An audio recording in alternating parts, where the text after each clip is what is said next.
நீ சூட்டும் பூவுக்காக நெடுங்கூந்தல் ஆடுது.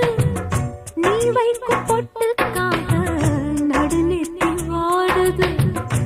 ஆத்தாடி ஒன்னத்தானே உயிர் நாடி தேடுது. காவேரி எங்கே போகும் கடல் வந்து கூடுது.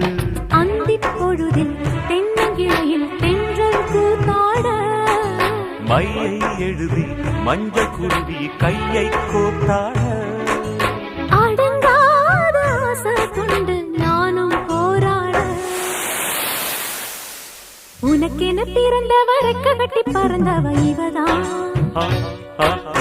என விட உனக்கு இங்கு மனசுக்கு பிடிச்சவ எவதான்.